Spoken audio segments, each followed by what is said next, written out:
Aloha mai kako e maho aloha. Aloha. Always great to be on Maui. Maui no ka oi, don't you agree? And love to see your faces, even though some of you we haven't seen for a year. This is our annual report back to the people of Maui. Our staff and team are here from the Grassroots Institute throughout the year, but we'd like to tell you what's gone on at the legislature this session. But so wonderful to have friends, supporters, and new friends today. Well, do you think that Hawaii is better today than it was 5 years ago or 10 years ago? How about Maui? I'm hearing a lot of no's. I'm seeing a lot of heads shaking left to right. Well, let's be positive. Let's be hopeful. That's what brought us together, the belief that working together, we can solve Hawaii's problems. And doing so, not out of gimmicks or for political intentions, but committed to the principles that have made this country great. Individual liberty. How many of you believe in that principle? There you go. Economic freedom. Limited accountable government. Just put those principles in place, build on them, and our economy, our families, our society, our government will have pillars to stand on that will last for generations and serve the flourishing of the common good. Make sense? Well, that's the message we try to bring to our state legislature and on your behalf. But it doesn't always get through. This past session, 2,790 bills were introduced in the legislature. That's a lot. I don't think there's any legislator who actually reads through every one of them. Thank you, Joe. I appreciate that. Grassroots Institute produced 16 model bills, and a record 31% of them were passed. That's not only the research, that's also communication, education, talking with legislators and their staff. Our team did a wonderful job, and I'm just going to pause for a moment and introduce some of them who are with us today. You'll hear from them in a few moments. Heading up our efforts at the state capitol, Ted Kefalis over here. Heading up our research and our policy, our Executive Vice President, Joe Kent, over here. And we're accompanied today by the jack of all trades, Brenner Danielson, handling multimedia, digital marketing, and anything technological. Grassroots submitted 240 testimonies on 108 bills and resolutions. That's incredible work. And I also want to introduce Sean Mitsui, who stepped in, our finance director. But I'm not going to take the time to tell you about all of this. I'm going to let the team members who led our group in representing the needs of Maui and the needs of the people of the state of Hawaii at the legislature, I'm going to let them tell you what took place. I'll just give you this setting. In 2024, we were all jumping up and down because our state legislature and our governor had agreed to roll back taxes. They enacted into law a plan which in a few years would take Hawaii from being one of the 5 most highly taxed states in the nation to become one of the 5 least taxed states in the nation. I was pinching myself because it was like being in a dream. But it was the law of the land. Then 2026 legislative session opened up, and right from the start, the governor announced something that was taken up by legislators, and that was, well, the state is so broke and poor right now, we need to hold off on that promise and perhaps put a pause on giving the people back their money. So that's the setting for the 2026 legislative session. I'm going to let Joe and Ted tell you what happened and what role Grassroots played. Thank you. Give them a welcome. Come on up. Thank you so much, and thanks for being here. It's a rare person who wants to find out what happened at the legislature, and but there's a lot to share. Just like Kaylee said, before the end of last year, I think there was a budget crisis at the federal level, and they had a government shutdown for 2 weeks or something like that. And then all of a sudden, maybe it was a month actually, and then all of a sudden they said, well, because of this shutdown, Hawaii is going to face enormous budget hurdles, and therefore we need to raise taxes by about $3 billion. To us, that didn't really add up. Okay, you're in a little bit of a budget worry, and the first thing you do is increase income taxes by $3 billion. Did anyone look at the budget to see if there's ways of saving money or other ways to do this? And so now, just like Kaylee said, that $3 billion was technically part of an $8 billion tax cut that the governor passed 2 years ago. And he said he was going to pause the tax cut, meaning it would really be a tax hike. So that's why I say that. So we got to work. Yeah, and we kind of got wind of this. One more thing, I'm sorry. Just to set the stage, this is our cartoon. You've got Legislature 2026 and the 2024 tax cuts being burned. The legislators are saying, you didn't actually think we were serious, did you? So that's the stage. Yeah, and it's something where, we saw back in probably November timeframe that Governor Green came out and said, you guys probably saw him, he said, we're going to pause the taxes or stop the tax cuts for just the wealthy. It's just going to be the wealthiest individuals. Well, it turns out the bill came out in January, and it was a tax pause for everybody. And in reality, it wasn't even a pause. It was a straight-up elimination. With a pause, usually you have to restart at some point. This bill had no intention of restarting. It was just a pure elimination of tax cuts. Now, I've been doing this a long time. I've been a lobbyist for over 10 years now. And anytime you talk about taxes or especially a tax increase or getting rid of a tax cut, people usually are up in arms and they get really upset about it.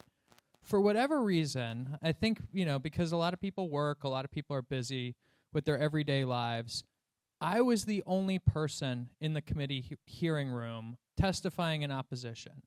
There were student groups that came to testify in support. There were tons of other organizations that were supporting this, saying that the government needed more revenue in order to protect people, and that they needed more revenue to carry out the services.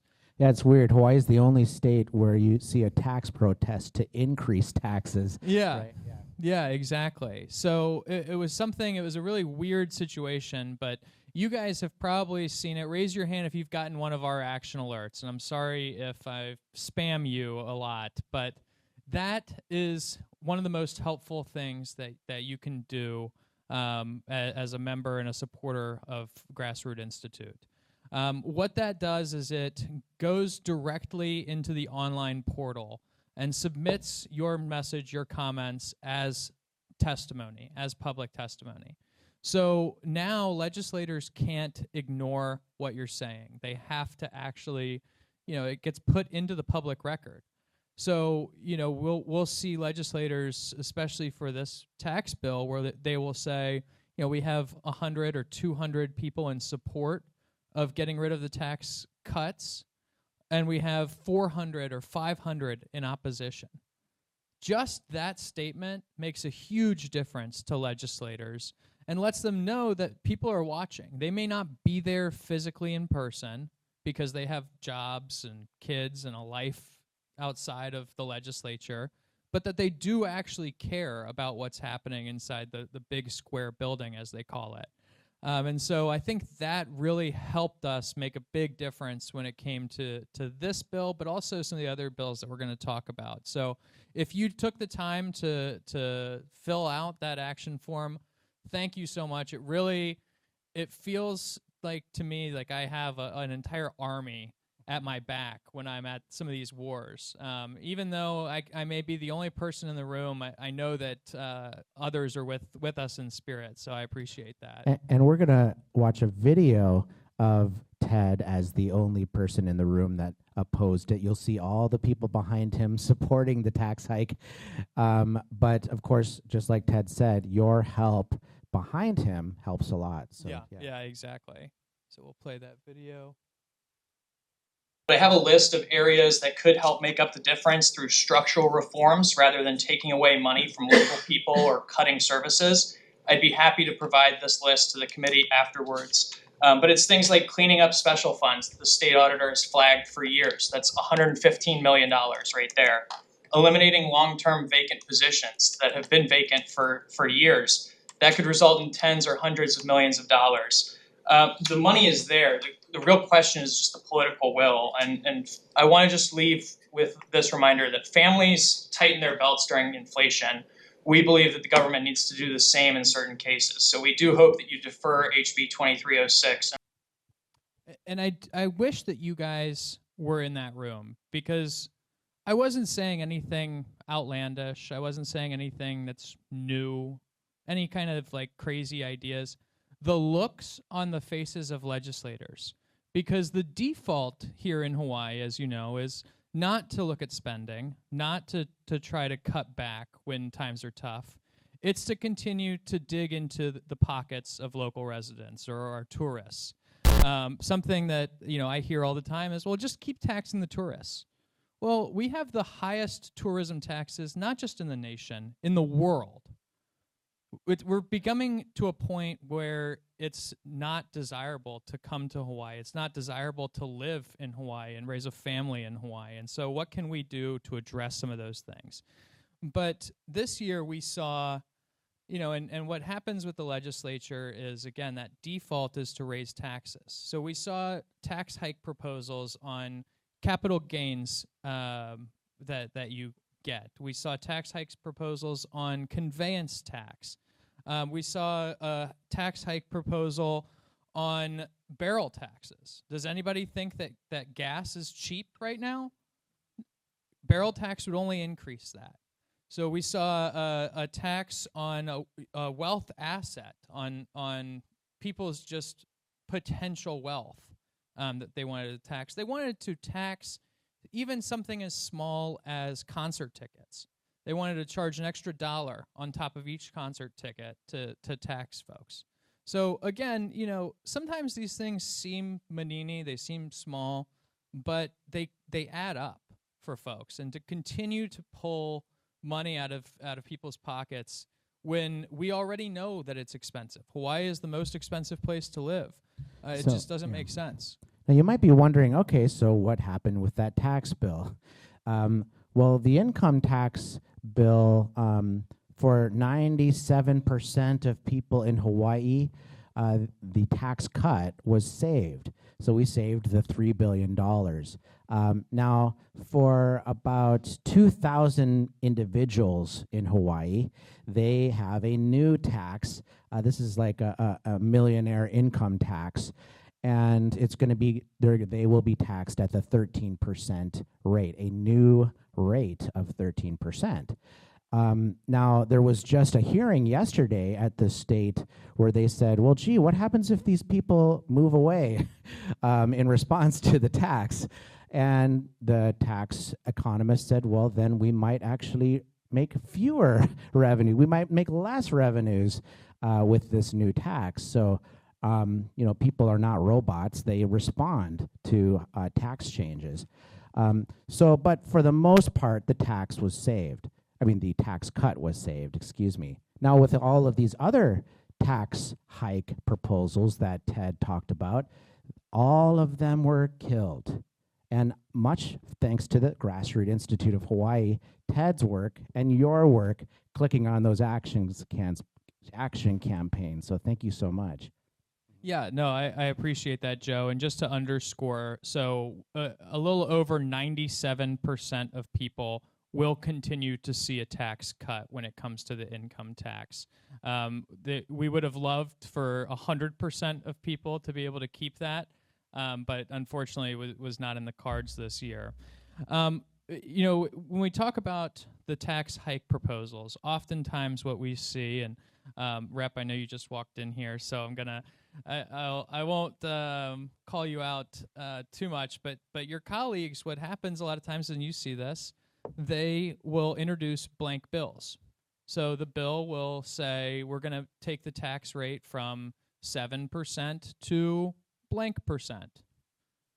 Well, knowing your colleagues like we do, I almost always know that means that there's going to be a tax hike, especially too because legislators are, if it's going to be a tax cut, they want people to know about that, so they don't keep those rates blank.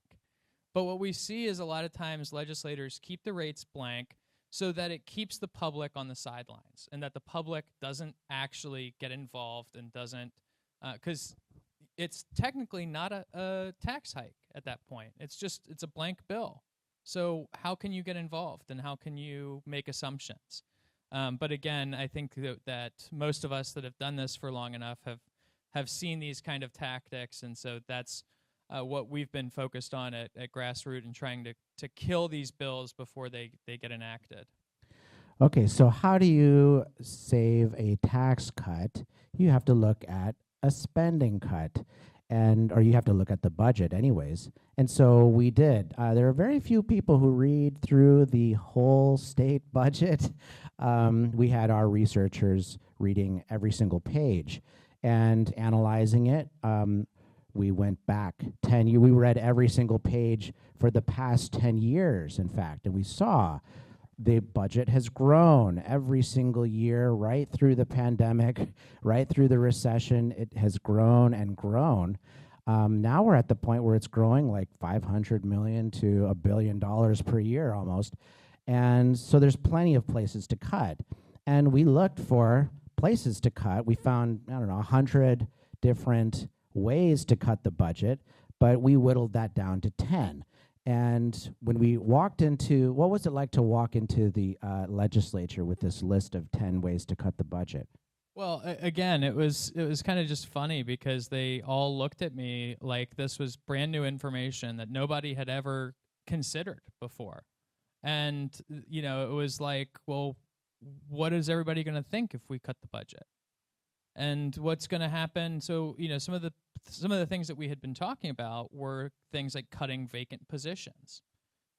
Vacant positions, meaning not filled, meaning vacant positions that have been empty for 5 years plus. And I got a couple of them that looked at me and said, well, won't people lose their jobs? I mean, that's the point of a vacant position. So, we went in there and I think some of our suggestions were adopted. We would have loved to see even more of them adopted, but it was things like getting rid of or repurposing special funds.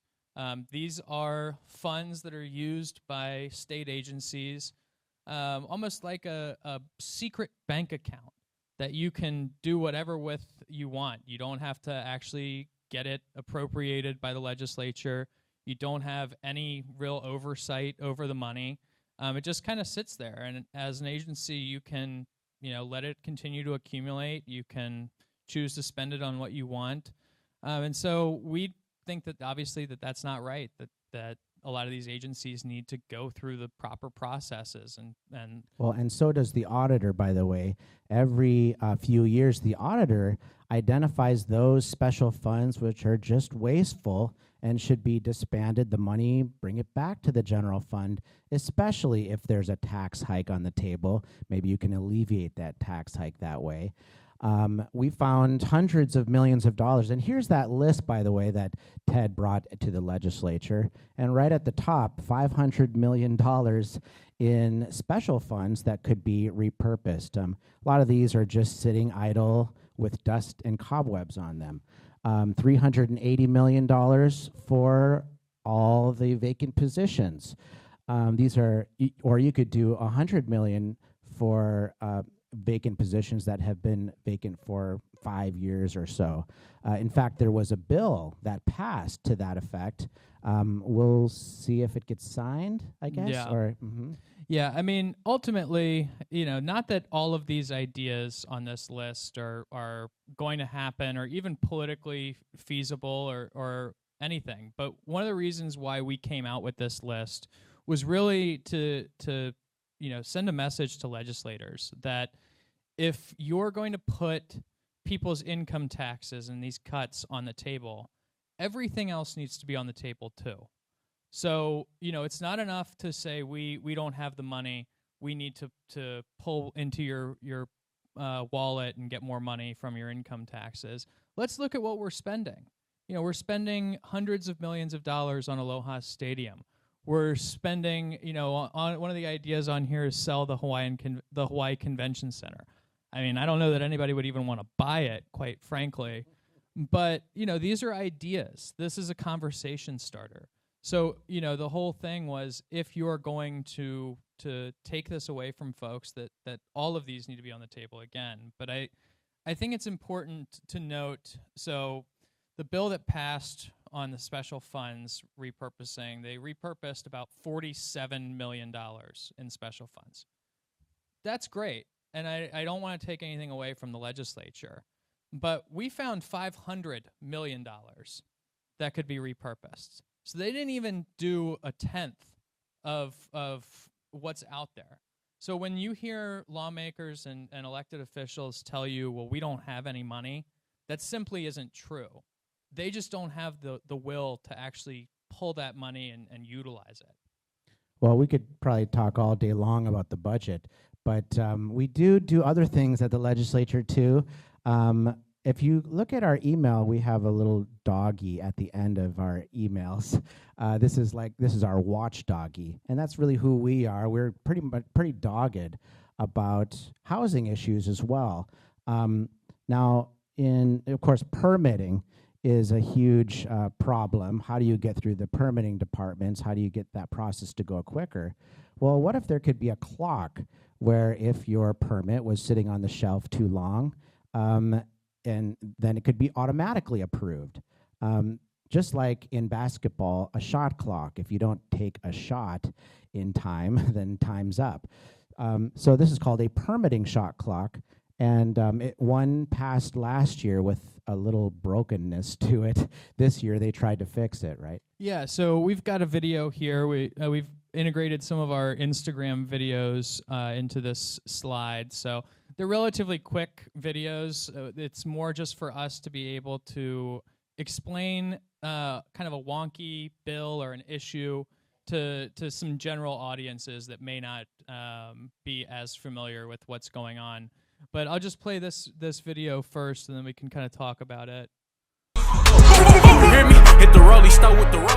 If Hawaii's permitting system had a shot clock, you could get a permit as easily as LeBron makes threes. SB 66 would give counties 60 days to approve or deny your permit. If they don't do anything, then the permit is automatically approved.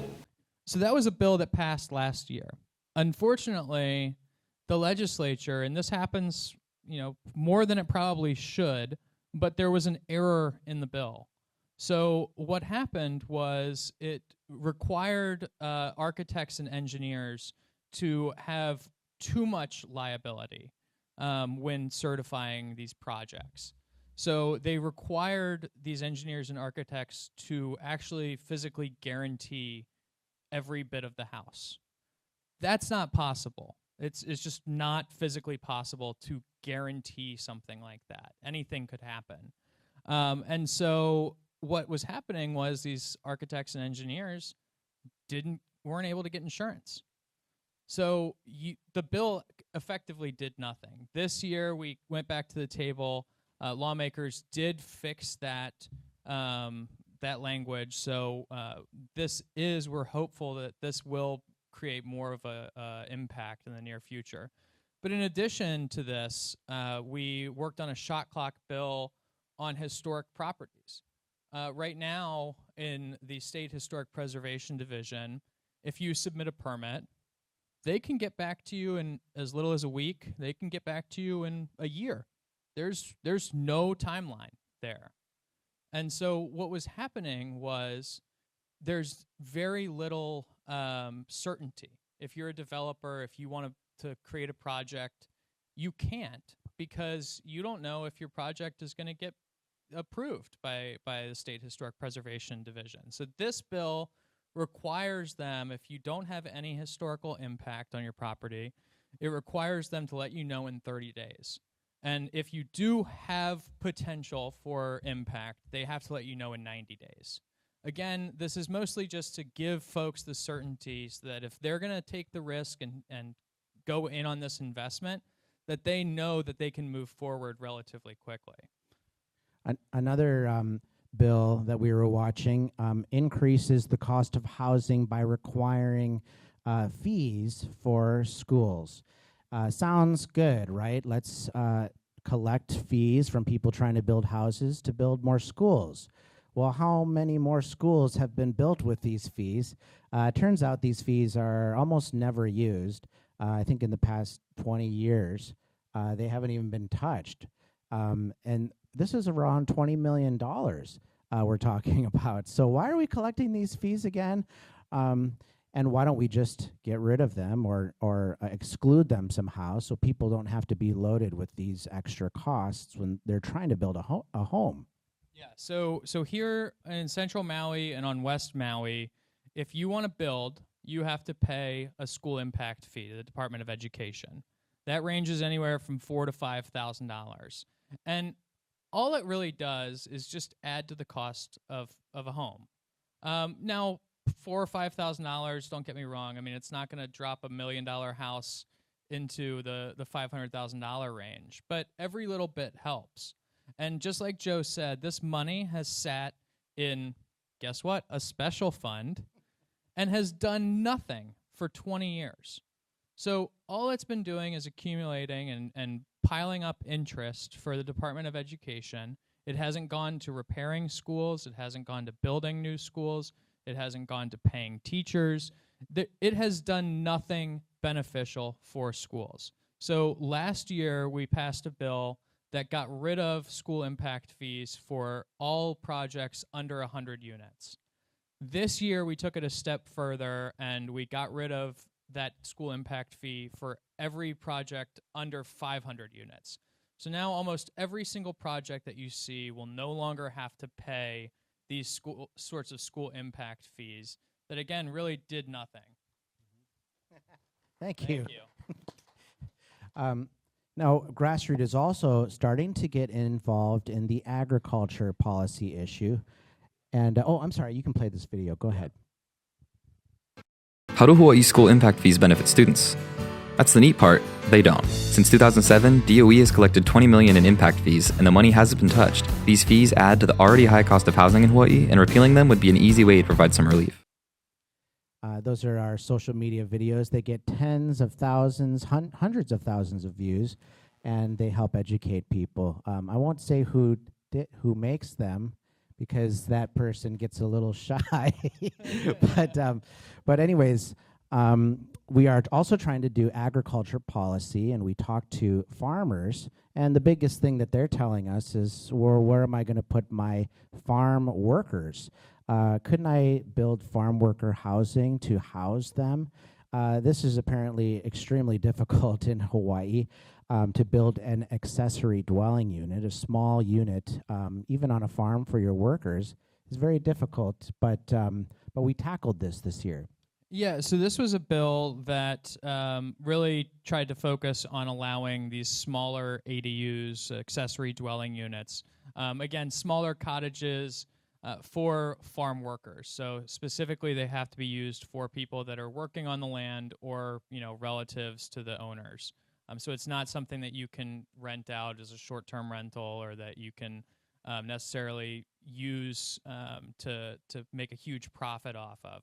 This is mainly to help and alleviate the farm worker housing issue. So this year, this bill would allow for an ADU or multiple ADUs up to 800 square feet on your property. And that's something that we've heard from a lot of folks in the farming industry that is going to really make a difference and allow them to be able to house the people that work on the land, house them on the actual land that they work on. So, and so, we'll play this video real quick, but this was not the only thing that was beneficial for our ag industry. Hawaii grows less than 15% of its own food, and we're losing the farmers who could change that. Between 2017 and 2022, Hawaii lost 10% of its farms, and the median age of a Hawaii farmer is 61. When the USDA asked farmers what's holding them back, 41% said the same thing. They can't find enough workers. And it's not that people don't want to farm, it's that workers can't afford to live anywhere near the farms that need them. Right now, counties limit how many homes a farmer can build on their own agricultural land, even small ones, and even for their own employees. So a rancher on the Big Island with hundreds of acres can't put up a cluster of cottages for their farmhands without asking the county for permission. That worker has to commute from town if they take the job at all. The result, fewer workers, fewer farms, and more imported food. HB 1737 and SB 2006 would fix this by letting farmers and ranchers more easily build small worker cottages on their land, for employees only, no vacation rentals. Supporting local agriculture means supporting the people who do the work, and right now, those workers need a place to live. So, How about a round of applause for our Brenner? He's shaking his head. Go ahead. So that bill did pass, and we're very fortunate. But there was another bill that, again, I talked about some errors that were corrected at the legislature this year. And unfortunately, this happens every year because they're in such a rush to pass certain bills that there's a lot of oversight that happens. There was a bill last year that would allow for home kitchens, would allow for people to prepare foods in their home and sell them in local stands, farmers markets, the like. Unfortunately, the way the law was written did not include farms. If you lived on agricultural land, you could not take advantage of this home kitchen law. So it's something that, again, is just seems like common sense that farmers should be able to sell at a farmer's market. But unfortunately, when the legislature passed the bill, that was not the case. So this year they did correct that. And so farm kitchens will now be treated exactly like home kitchens as they always should have been. And farmers will be able to actually sell these products, at a farm stand, at a farmer's market, and something that, especially for the neighbor islands, is going to be a huge opportunity and a huge area for some of these farmers to just make some extra cash. Well, good, yeah. Another thing farmers were talking to us about, and business owners, was Young Brothers. Now, in the past 5 or 6 years, Young Brothers has increased their rates by around 95%. This is a huge increase, well higher than the average rate of inflation. I think it's even more than double, triple actually. And now Young Brothers wants to have automatic increases. See, it's really inconvenient for the state-granted monopoly that is the only business that can ship between the islands. It's really inconvenient for them to ask permission to raise their rates. Of course, why do we make them ask permission? Because they don't have competition. In a normal marketplace, prices are set by you and your competitors together, and that keeps prices low. But in a monopoly, they have every incentive to keep the price high. They have no incentive to try to find efficiencies and try to save money.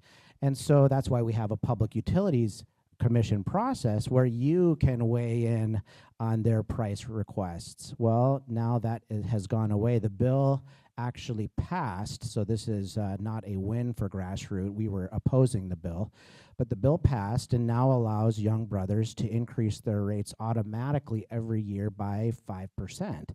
And so right when the bill was signed, in fact, I think the ink was still wet, they increased their rates by 3%. So this is a loss, but we'll keep educating about this.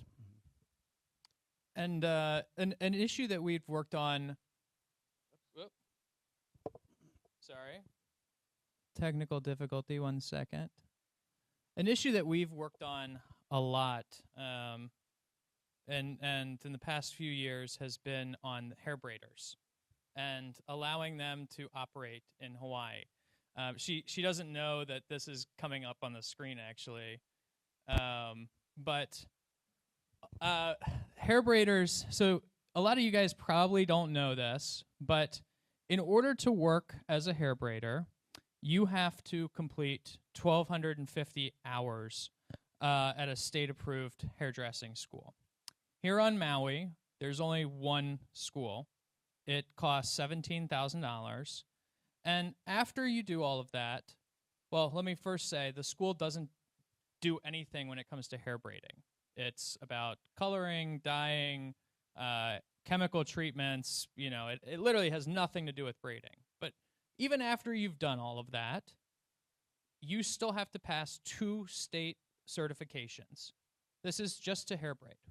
So this is Kaolani Flores. She's here. And she is a local, Yes. She is a local hair braider here. She's been doing it for, years. Yeah, ever since you were a little one. And, she has been, this is her passion. But yet, if she wants to actually earn $1 from this, she could face fines. She could even face jail time from the state. So this bill allows folks like her to be able to practice and do what they love without needing to go through the process of such an arduous license. And do you mind if I take this opportunity to have her share a little bit? Yeah, please. Iolani was talking to me earlier today, and she had a great story. So, what would you like to? Anything you'd like to share? Hi. So I've been working with Grassroots and Institute of Justice for about 4 years. Oh, okay. But I've been working with them for about 4 years, and I just want to say thank you. You guys never gave up on me. You guys never gave up and continue to work through everything, through all the challenges. And so thank you so much, because this also opened doors for not just braiders, but others who want to change the, different licensing requirements in Hawaii, because we are the most challenging, I believe. But thank you so much. Thank you. And it really takes us working together to make this work. It would be almost impossible, I think, for us to do this on our own, right? We were actually trying to find someone to help. So it was you and everyone to help. Yeah, yes. I mean, really thank you for being willing to stand up on this issue. I know there are so many folks that a lot of times they, the nail that's sticking up usually gets the hammer. And, I think it's so important to be able to have somebody that's willing to fight for what they believe in and stand up for that. So thank you for doing that. Another issue that we are always fighting for is telehealth. Wouldn't it be nice if you could get the health care you want, even if they weren't on island, even if they were on the mainland? And how many people know someone who needed health care from someone on the mainland? I definitely have people in my family who tried to call people on the mainland and doctors, and they said, "Oh, you're from Hawaii? Well, we can't help you because of Hawaii's telehealth law, which requires a pre-existing, pre-existing condition, pre-existing relationship with that doctor." And so we are always trying to take a run at this. I think this is the 3rd time. Maybe 4th time's the charm. It did not pass this year, unfortunately. But here, the cartoon here says, yes, we service Hawaii patients, but only if they show up in person. This is a mainland doctor. And so often Hawaii patients do have to fly to the mainland just to get the care they need. So we'll keep at it. Yeah, and another issue that has come up is Act 11, and so I want to bring up our president and CEO, Keli'i Akina, to talk a little bit about a little lawsuit that we are working on currently. Thank you, Ted. Thank you, Joe. Give them a hand. They've done a good job.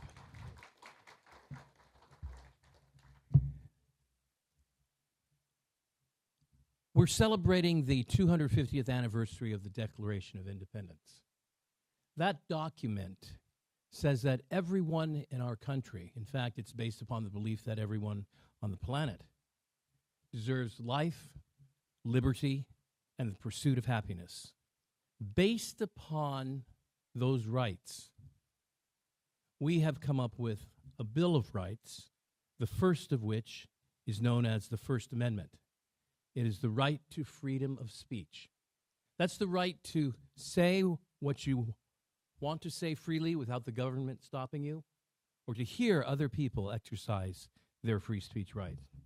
Now, even though freedom of speech is a pillar of our nation, a foundational pillar, it's not free from being attacked.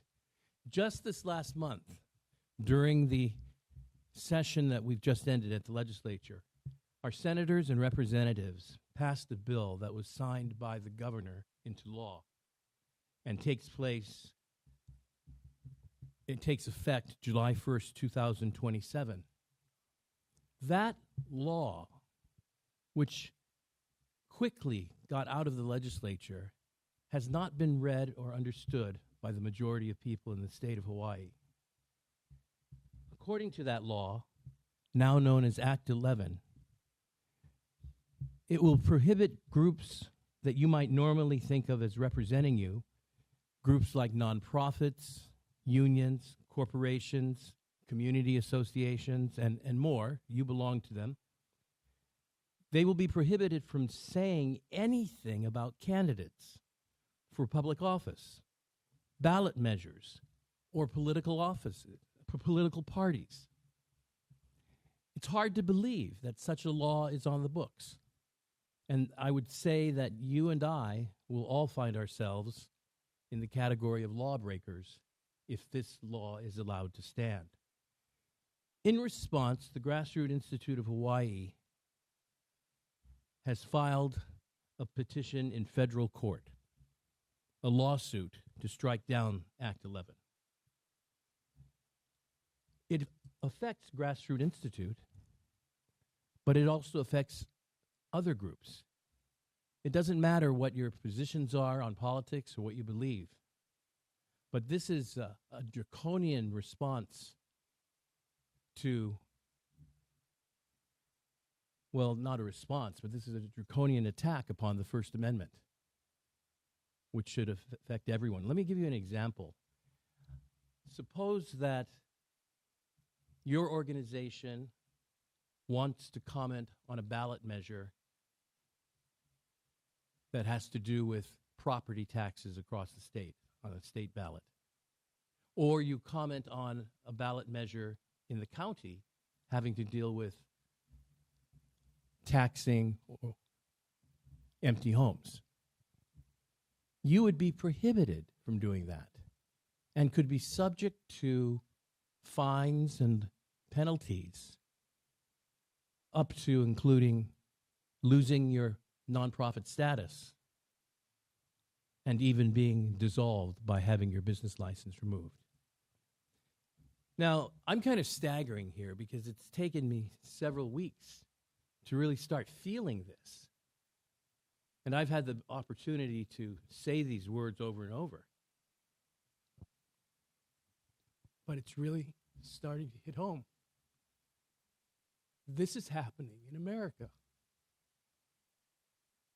This is the way we lose our freedoms.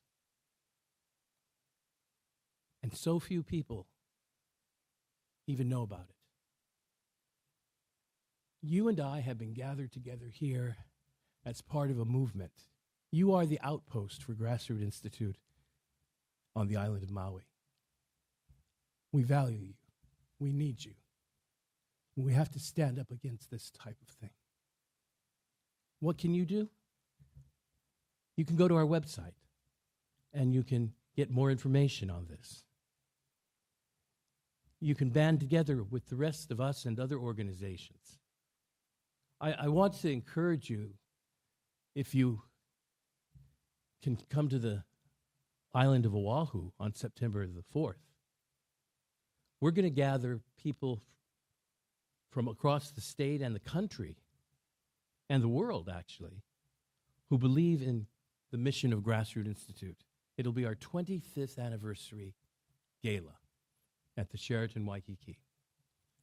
I wish we could do it here at the MAC, but maybe in the future we'll have some celebration here.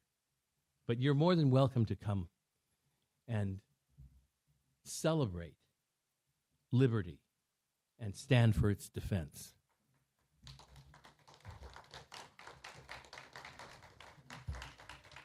I want to thank you.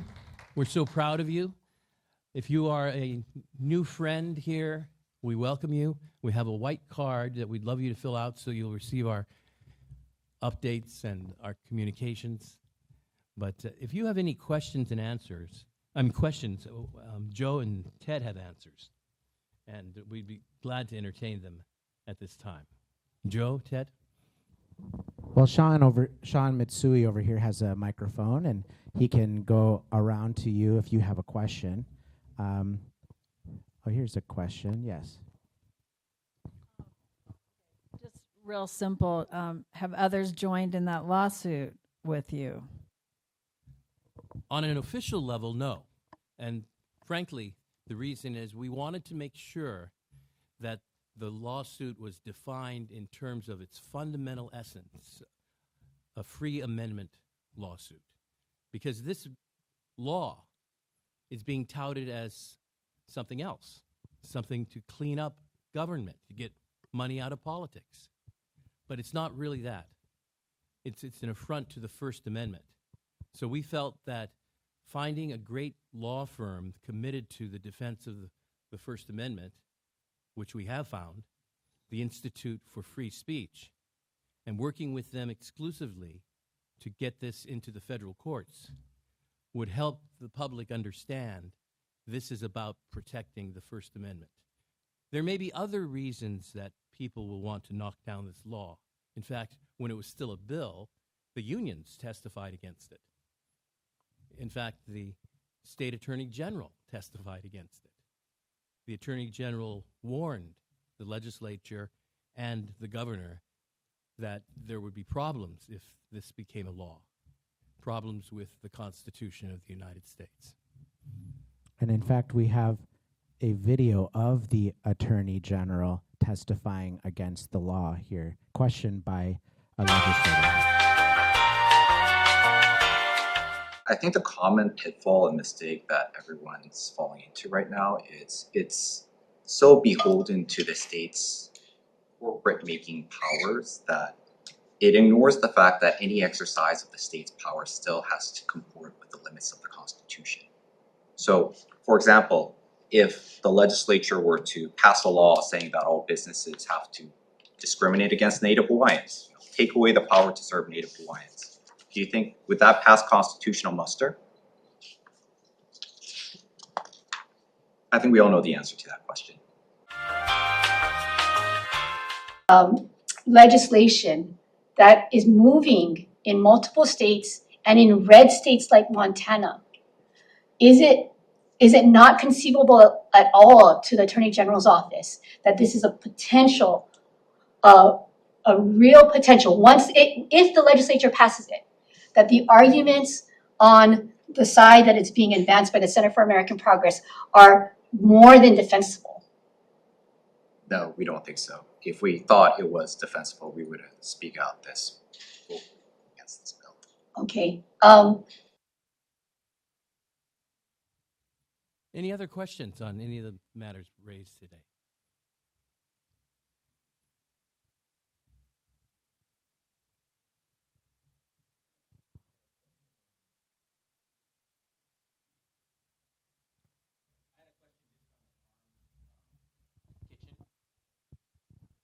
So on the farm kitchen, is it all products, or are there certain restrictions to that? Sorry, go on ahead. Yeah, so that's it. Like what are the safety measures? Is it like anything grown on the farm or killed on the farm, or No. So Okay. it's shelf stable foods. You can't like sell like raw meat, for example. I think even refrigerated goods like milk also would not fall under that. It just has to be things that you could like sell from straight from the farm, essentially. I'd have to double check on that, but I'm happy to look it up and get you the answer afterwards. Yeah. Yeah, I mean, I think every little bit helps. Let me double check that for you. A lot of what we do at the Grassroots Institute is try to dive into the minutia of complicated laws. We make it look easy, but behind us are a team of researchers who do the diving for us. We can certainly ask them to get answers. So, yep. Well, you've been great to be with today. Any last question before we close? Yes, and then we'll stick around. I don't know if this question is appropriate or not, because I know Gressel mostly deals with state politics, not county politics, but something that's really kind of bothering people on Maui is that we have unequal representation. We have 9 council seats, but they're not at all equal as far as the people they represent. And I just wondered if that is also true for other islands. Does Maui County have county-wide elections for those seats, though, right? Yeah. Okay. They have to live where they represent, but everyone can vote for them, right? Right. Yeah, yeah. Mm-hmm.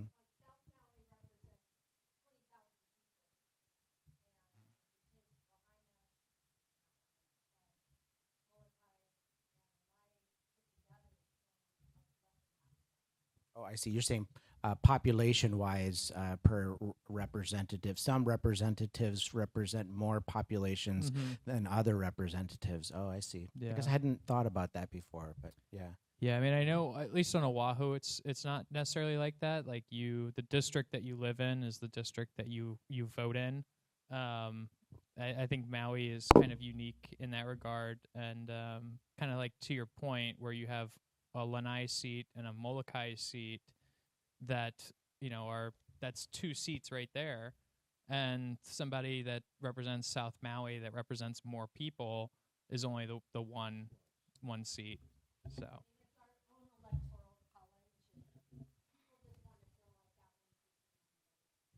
Yeah, no, and it's something that, yeah, I do think it's relatively unique to Maui. Well, everyone, thank you so much for being with us tonight. Oh, we've got Mr. Tremble in the back over there. We'll let you be our final question. Okay, well, thank you guys for hosting this and putting it on. You guys do a great job. My question had to do with the 850 square foot farm labor dwelling. I believe that's you got it approved, you said, at the state level. But when in reality, Maui doesn't pay any attention to what the state laws, and they have more restrictive zoning laws here. How do we get implementation of those kinds of changes that you're able to make here on Maui? Because that's where we're living, and that's the problem.